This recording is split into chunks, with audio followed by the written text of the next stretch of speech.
and if you look here, you have question number 1, and there are two alternatives given to you, right? You have to pick from the given alternatives, and you can take the first 5 questions. Once you have finished the first 5 questions, then we will have a discussion on these questions. So people, please take around a minute, because these questions should not take more than 20 seconds. Please take around a minute or two, and once you are done with the 5 questions, we will start with the discussion. Okay, so people are giving the answers. Let's have a look at the first question. Okay, few of the members of the late cabinet have any reason or has any reason. So let's take this. People have said have. Some people have given has as the answer. She has a pen, right? So you have the subject she and the verb is has, but this is singular, correct? If I make it they, then it becomes they have a pen, right? So what do you have here? The for option 1, we have as the right alternative, correct? So people, I think this was pretty simple, straightforward. Second question. His claims on the royal gratitude were superior to those of any other subject. So what is the subject of the sentence? The subject of the sentence is his claims. And because it is plural, his claims on the royal gratitude were superior to those of any other subject. So basically you can say his claims and they were superior. This is the difference, right? So his claims is a plural noun and therefore it is were. Had it been a singular entity, so suppose if I had his claim without s, then I would have gone with was and not were. So I think this is simple, right? Everyone must have got it. A concept question. The third one, the eminent. What is the answer for the third one, people? What is the answer to the third question? It is have, right? Why? Because you have three things: the eminent services, the venerable age, and the domestic fortunes of someone have made him an object, right? Why have? Because there are three things. One is the eminent services, the other is the venerable age, and the fourth is domestic fortunes. So if you combine all three, we have three things, and that is why we should have, correct? So again, a simple question. I think I should not waste my time discussing such concepts. Let's go to the fourth one, right? The new king and his council of ministers who love the details of naval business are determined or is determined. Now see, why are? Because you have two things, the new king and his council of ministers. So you have two things, 1 plus 1, 2, and therefore we must have are determined and not is determined. Correct. Let's have the fifth question now. Ormond was politely informed that his services were no longer required. Correct? Ormond, so here you have the subject Ormond, and here you have the word was. Correct? So Ormond was politely informed. Correct? After that, you have a clause. Correct? So it has a subject, it has a verb. His services were no longer needed in Ireland. What is the answer for this and why? Why was, why not were? Everyone is right. You all are right. It refers, it is was. But why not were? Yes, it is the verb of Ormond and not of his services. Correct. So it is the verb of the subject Ormond which is singular, right? Therefore, Ormond was politely informed that his services were no longer needed in Ireland and was invited to perform the functions of Lord Steward. So Ormond was informed, Ormond was politely informed, and Ormond was invited to perform the functions of Lord Steward. So fifth question is clear to you, people. What about the sixth one? What about the sixth question, people? What is the answer? No matter how nearly perfect and almost perfect state may be, it is correct because it are is never the combination. It is not nearly enough perfect unless the individual. So here is a gap here. You have a gap here. Until the individual who composes. Why? Because who refers to the individual, right? Who refers to the individual, and therefore who composes. Unless the individual who composes it can, right? So after can, what do you have? What do you have after can? Have, correct? Unless the individual who composes it can, somewhere between death and birth, have a perfect corking time. So basically, people, this is an interrupter. We call it interrupter. Why? Because it has interrupted the flow of the sentence. So you can just cancel this. And what do you have? You have, unless the individual who composes it can have a perfect corking time. So this can will continue the idea, and you never say can has, right? You always say can have. He can have a good time, she can have a good time, she has a good time, correct? She has a good time, but she can, and then you put have a good time, correct? This is what is the basic difference between the auxiliary verb and, right? So people, sixth one is clear to all of you? Yes, yes, can is an auxiliary verb, and therefore it will always take the plural verb form.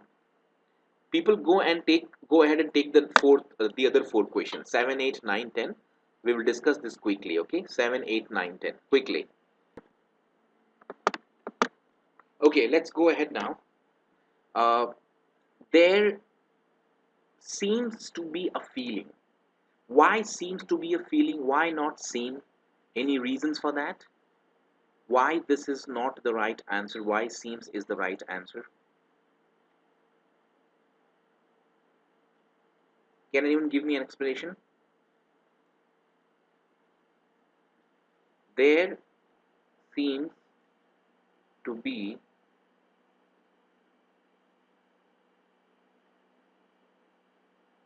there is there singular or is a feeling singular?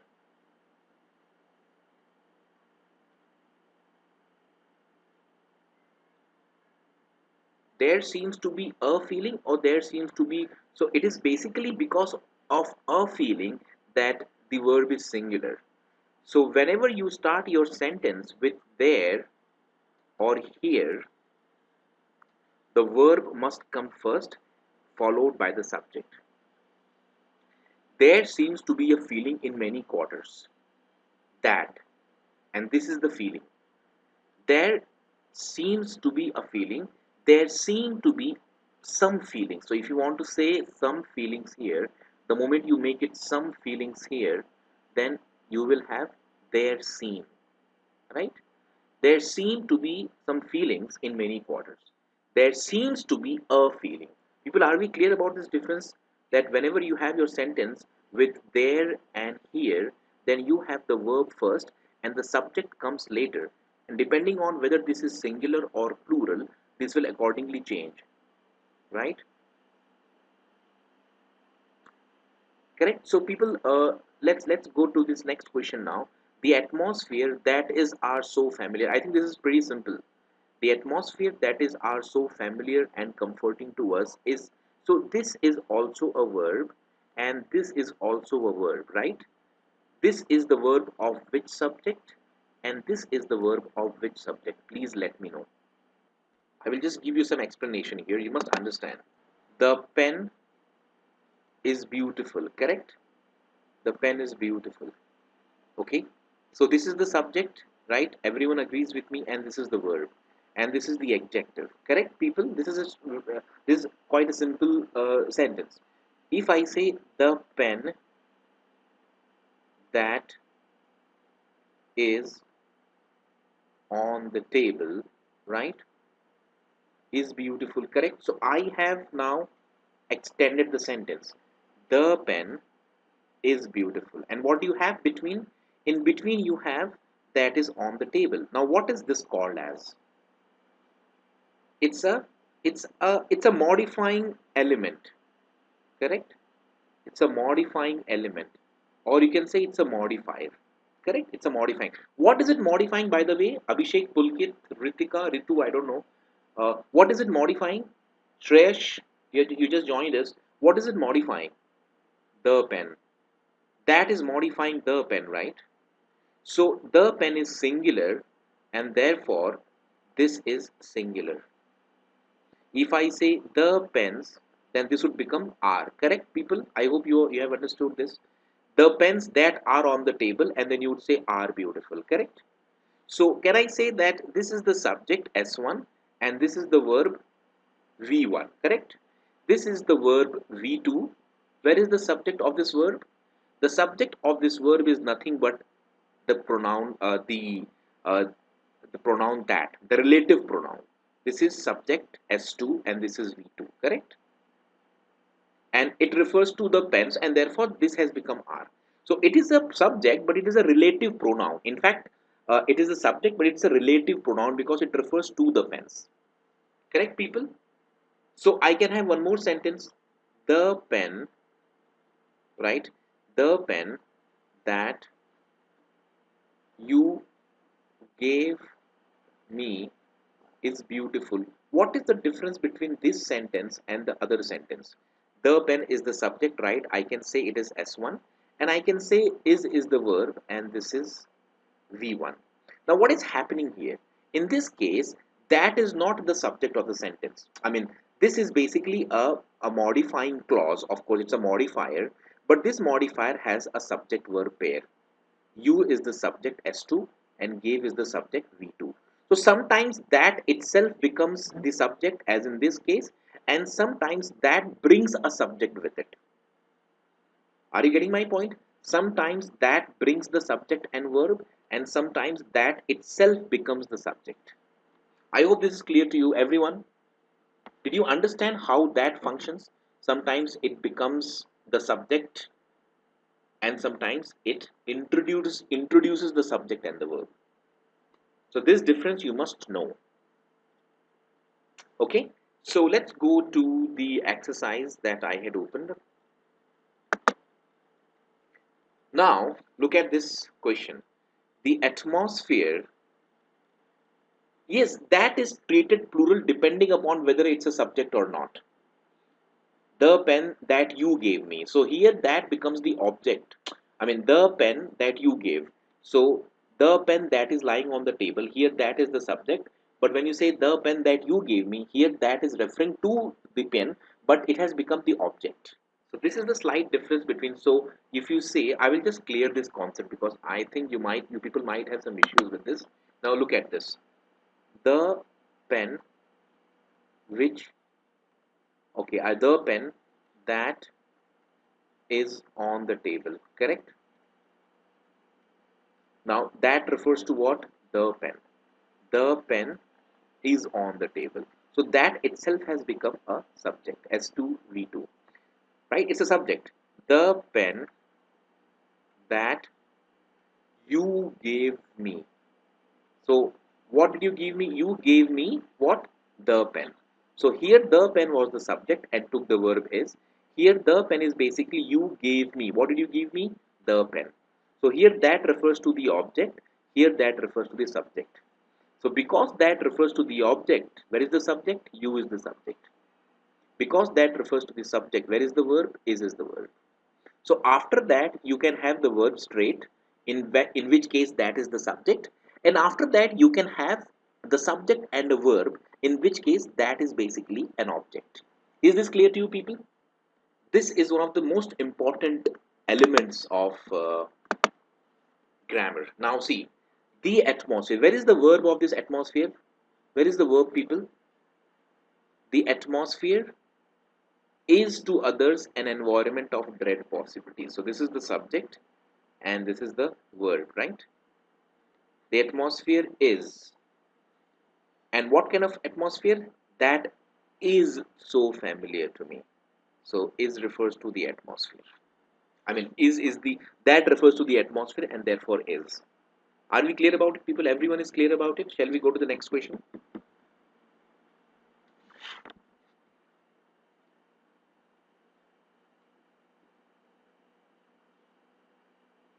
The officer, what is the verb here? Has or have?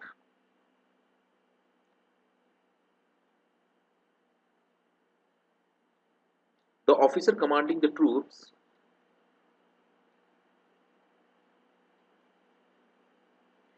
the officer commanding his troops has come on the bridge. 8 second dash answer. Second is Kirti. Okay. The officer is the subject and has is the verb. The officer has come, right? So if I have to speak about the modifiers, I would say, look at this now, look at this. People understand. The officer, okay, has come. It's a very simple sentence. The officer has come. This is the subject and this is the verb. Can I add a few modifiers to it? I can always add a few modifiers. Where did the officer come? The officer has come on the bridge, right? So you have given the place where the officer came. This is an additional information. He came where? On the bridge. So you have extended the sentence, right? And what kind of officer? The officer commanding his troops, right? So you have added one more information. The officer commanding his troops has come on the bridge.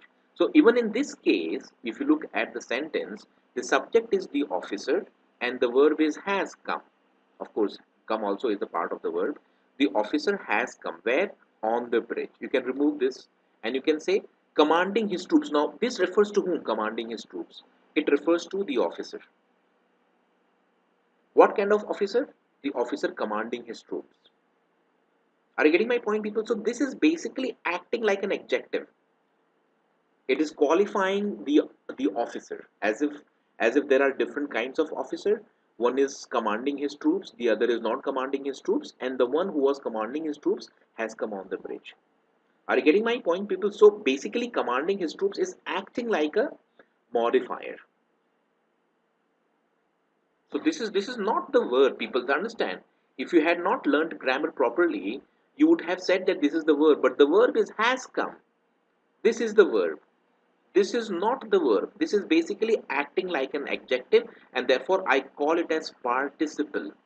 People, if you have gone through my videos, I had dropped the message mentioning all the videos that you have to go through to build your concepts. And I had said that there's a difference between participle and verb. So commanding is not the verb, it acts like an adjective, and therefore I call it as participle. Is it clear to you, people? The officer commanding the troops has come on the bridge, right? Take the 10th question, the last one.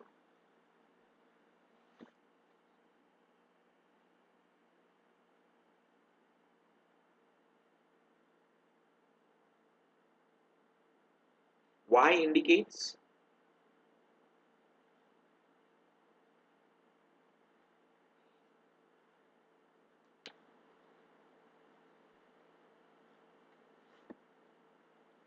ring is singular. The shrill ring indicates a tension. And what kind of tension? A tension that is. Why is? Because it is a tension. That refers to a tension and therefore is. If it had been indicates tensions, then what you would have said? Tensions that are not far away. Are you getting my point, people? The moment you change this, accordingly this keeps on changing. Why? Because this is nothing but a relative pronoun. It refers to what comes immediately before it. So people, these 10 questions are good. We are working on the concepts here, and the concept that we did is subject verb.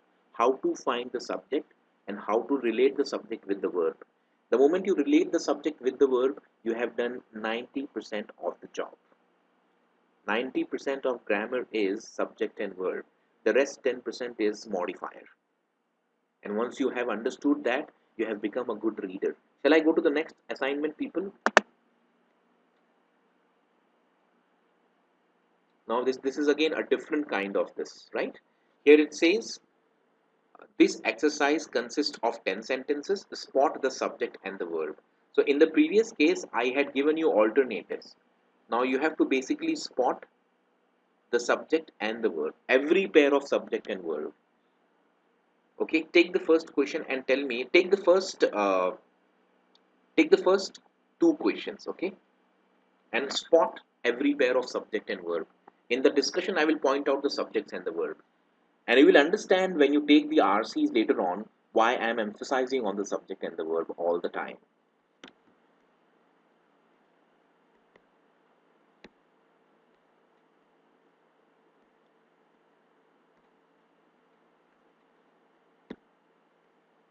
Back, I had given you 2 minutes and I had asked you to bring the, so it starts with the noun circumstances, right? The circumstances were such, right, as could scarcely fail to bring out, right?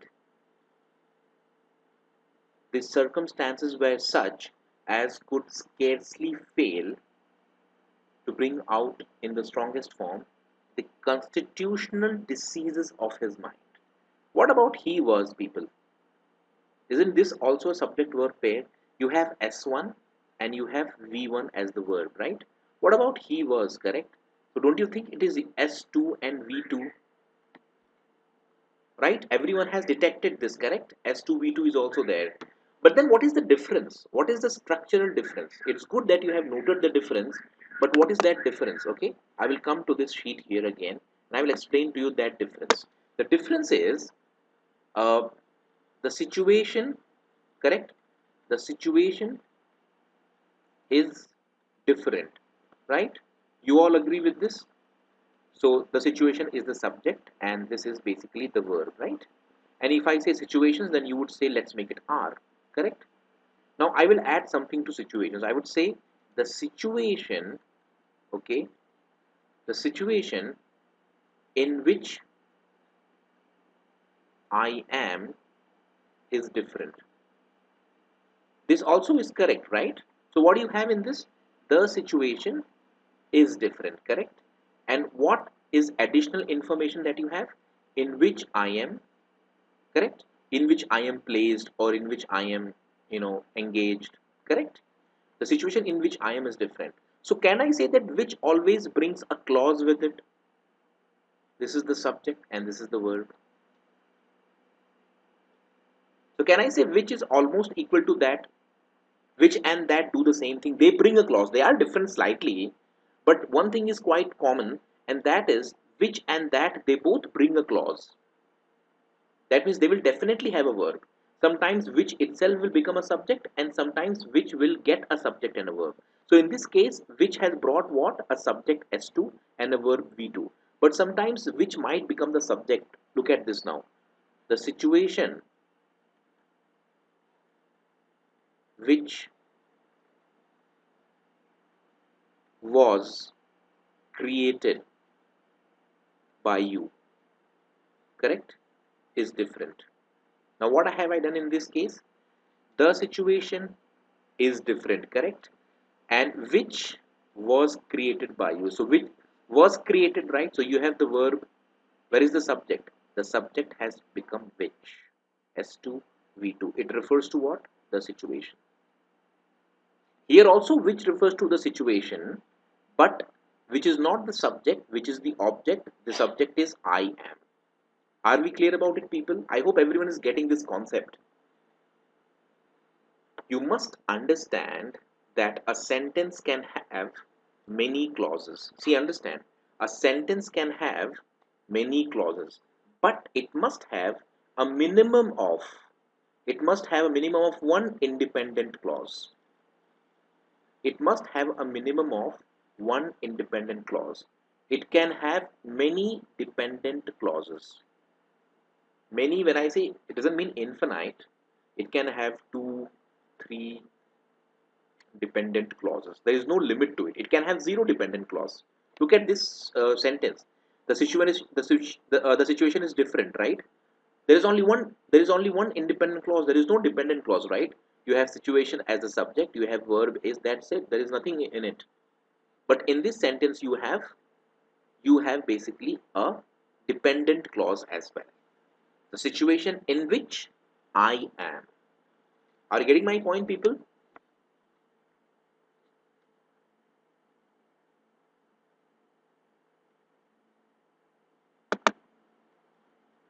What is the subject verb in this case? The second one. You have when, right? His faculties S1 were ripening V1. Then you have these people, these people were striving. So you have V2, right? And what is the verb of V2? I mean, what is the subject of V2? Were striving and were refuting, correct? Were refuting and reviling. So you have two, three verbs here. You have were striving and were refuting. So what is this? What is the subject of these?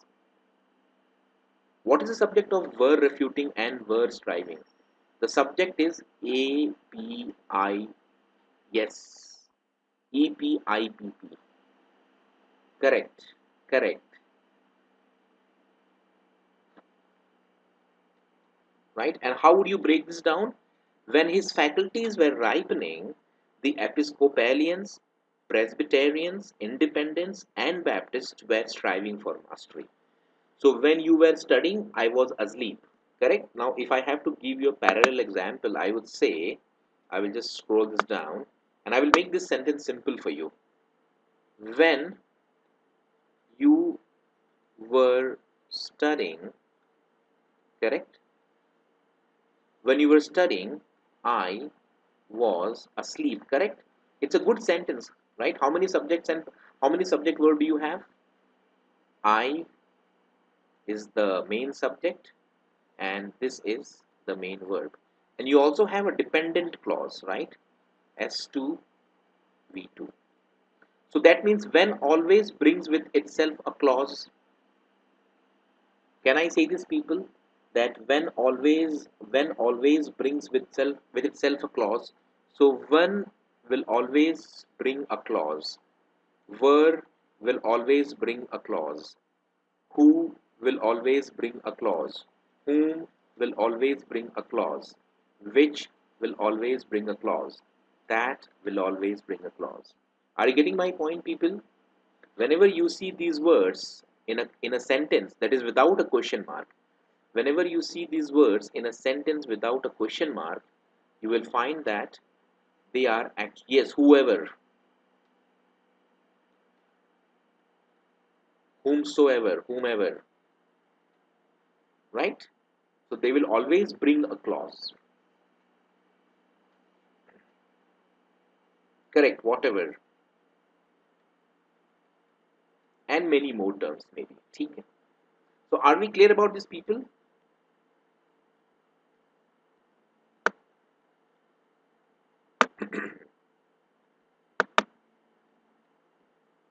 Let's come to this sentence now.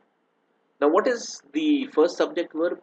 His faculties is the subject, were ripening is the verb, and then you have a comma.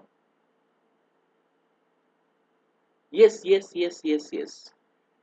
Episcopalians is like John. Presbyterians is Peter. Independent is, let's say, Mark. So John, Peter, and Mark were striving for mastery. So when my faculties were ripening, my friends were striving for mastery. So here you have when, and the subject verb is his faculties were ripening, but it's a dependent clause, right? It's not a meaningful idea. And then you have the comma, and after that you have the meaningful idea. You have the main subject. Who is the main subject? EPIB. They were striving and were refuting and reviling each other. Is this clear to you, people? Let's take the third question, people. Take the third and the fourth question. You have to find the subject and the verb. So, no indecent or ridiculous act. So this is basically the subject. No act was is the verb, right? No indecent or ridiculous act was condemned. And which will bring a clause, right? And what is the clause? Which he had done or approved. He is the subject, done or approved is the verb. Clear with this, people? Take the next one. I think this was pretty simple and straightforward. Take the seventh one. A layman is the subject. A layman who remained in communion with the church was permitted. Correct? So you have subject here, a layman was permitted to be present while, and again you have a clause, while prayers is the subject and were is the verb. While prayers were read, and who is this was here? Who is this was here? Was excluded. It's the layman, right? A layman was permitted to be present and was excluded only from the highest of Christian mysteries. So now people, are you getting how to comprehend sentences? Because without these kind of fundamentals, you would never be able to comprehend the meaning of a sentence. A layman who remained in and what kind of layman? So again you have a clause here. Remained is the verb and who is the subject, where who refers to what? A layman. So you have S2 V2 as who remained, a layman is S1 and was is S2 and prayers is S3 and were is V3. So we have again three pairs of subject and verb, right? A layman who remained in communion with the church, a layman was permitted to be present and was excluded from the highest of Christian mysteries. Everyone is clear with this, people? Shall I go to the next question? Take the eighth one. This is again a long, this question has many subjects, many pairs of subject and verb. Just try to find out how many pairs of subject and verb it has. So let's come here. The question which to his smallest and sorest minds. So even which needs a subject verb, right? So here you have a subject S1 and even which needs a subject, right? So where is the subject of which? Which to his smallest and sorest of minds seemed important. So here is V2, correct? The minds is not the subject. The question which seemed important. So this what seemed important? The question, right? So this is basically S2. S2 is what? Which. I hope you people are finding it correct. The question is S1, which refers to, yes, which itself is the subject and it refers to the question, right? Therefore, the question, and you can remove this part because it's basically a prepositional phrase. The question which seemed important enough, right, was merely, look at the verb here. This is the verb for the word question. This is V1. I hope you're fine. This is very tricky. The question which seemed important enough to justify something was merely whether, and after that again you have a subject verb. So you have S2, V2, whether the magistrate was transferred, right?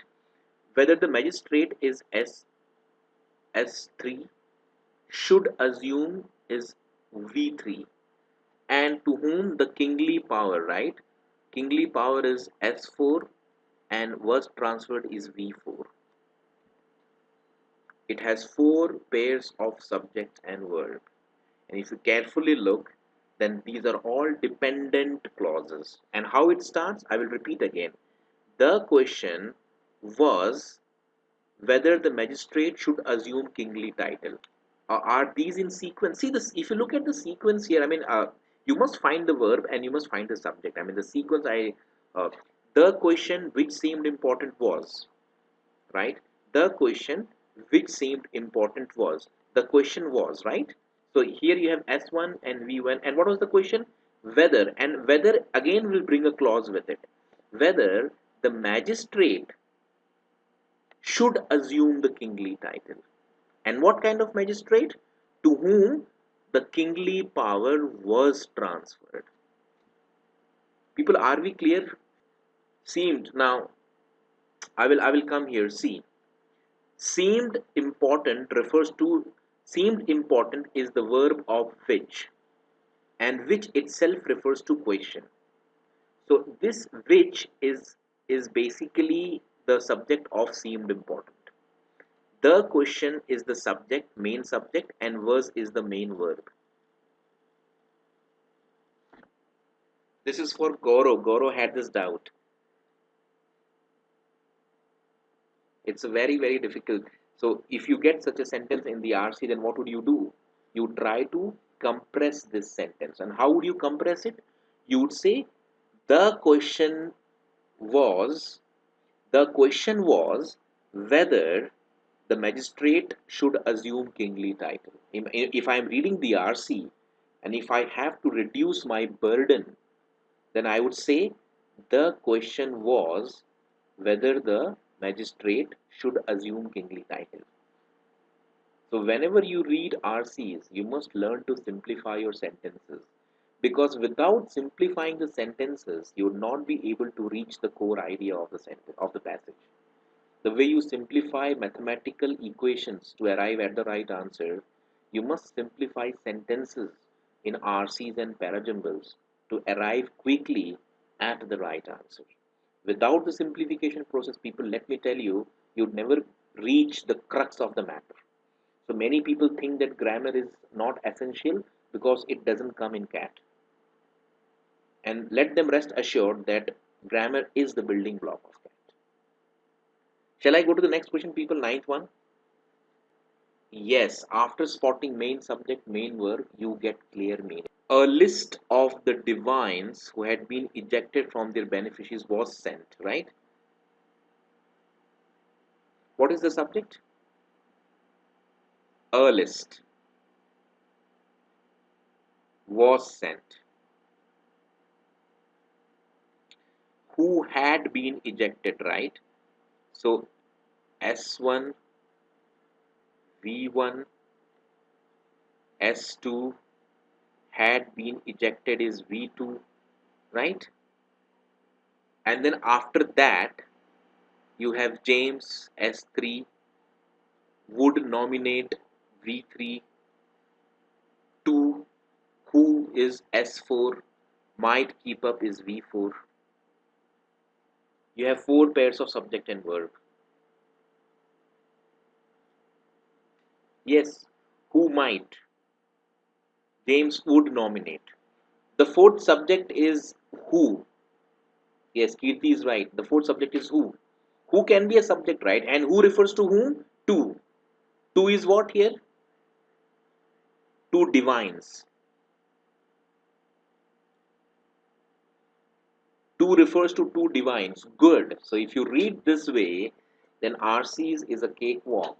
RCs will be a cakewalk for you. You can skim the entire passage in 2 minutes, while your friends will take 15 minutes to go through the same stuff, right, people? So aren't we doing the right job here? We're not wasting our time by learning all these complex things, right? We're actually making our things easier, right? It's a good question. Where are the 2 pairs of subject and verb? Please tell me. The passive obedience and was is the verb. There are 2 was, right? You have one was here and the other was is here, right? So that means this is V1 and this is V2. Where are their respective subjects? Where are the respective subjects? Please find them. I will go to this and I will just give you a brief explanation, people. Just give me some moments here, okay? Now look at this. I know English. It's a simple sentence, right? I know English. What is the subject? I. Verb is know and English is the object, right? This is active voice, correct, people?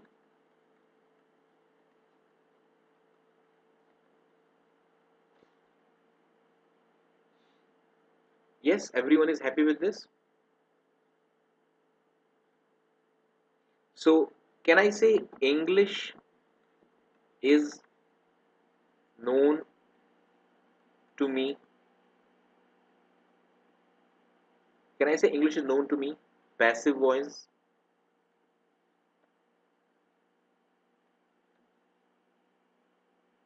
It's known to me, okay, not by me. As if English is known by you. Okay. Perfect passive voice, right? English is, I know English, English is known to me, passive voice. Now, can I replace English with something else? I know that you are rich. Active voice, right? Thus, I'm simply replacing English with that you are rich. I'm simply replacing English with that you are. Active voice, right, people? So now can I make it passive? So I will have to replace this. How would you say? That you are rich is known to me. Passive voice, correct? Everyone understands this? I'm just coming to that. I'm just coming to that. You are replacing English with what? That you are rich. Correct, Gaurav. You are replacing English with that you are rich, right? So when you are replacing it, you must basically bring the entire stuff. Correct? Now, what is the verb here? This is the verb, right? What is the subject? This entire thing is the subject. What is known to me? That you are rich is known to me. So, what can be the subject of a sentence? The entire dependent clause can be the subject of a sentence.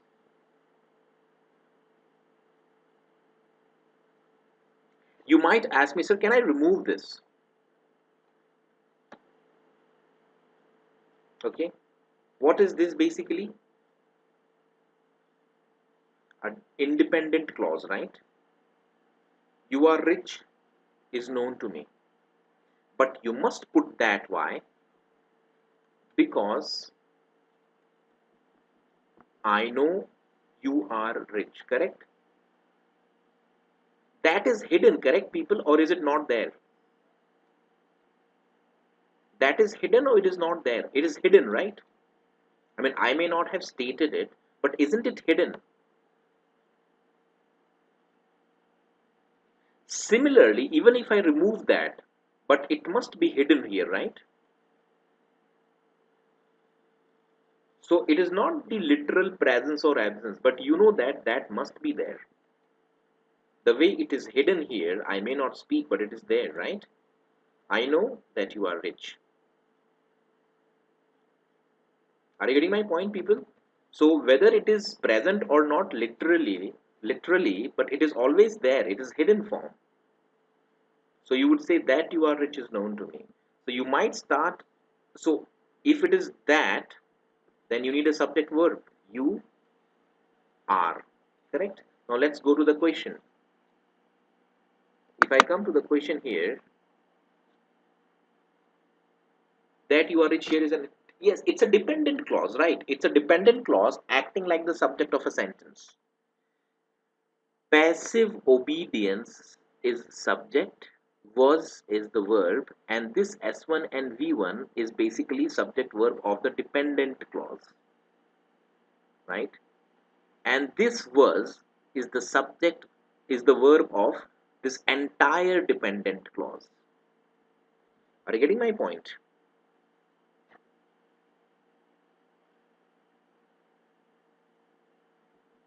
Whatever you say is right, correct? What is the verb of is, people? What is the verb of is? Whatever you say. And within this you have subject and verb.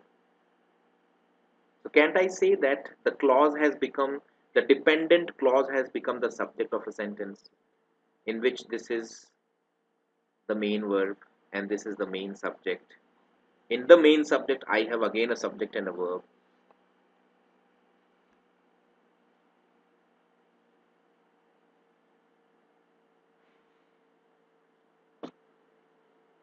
So is it clear to you? Yes, entire dependent clause is the subject. Whatever you say is right. Whatever you know is right. What is right? Whatever you know, whatever you say. People, are we getting this? That subjects can have so many different forms. Infinitive phrase, to get up early in the morning is good for health. Infinitive phrase can be a subject. Getting up in the morning is good for health. Gerund phrase can be a subject. Whatever you say is good. A clause can be a subject. John can be a subject. Peter can be a subject. Pronouns can be subject. And the one who understands varieties of subject is able to create varieties of sentence. Without understanding this concept, you would never understand the different. So, people, are we clear about it? So, we have finished the two assignments today, people. And I think this is all. I thought that there would be a, a bigger crowd, so I will spend more time answering doubts. But these are the only two assignments I have got today.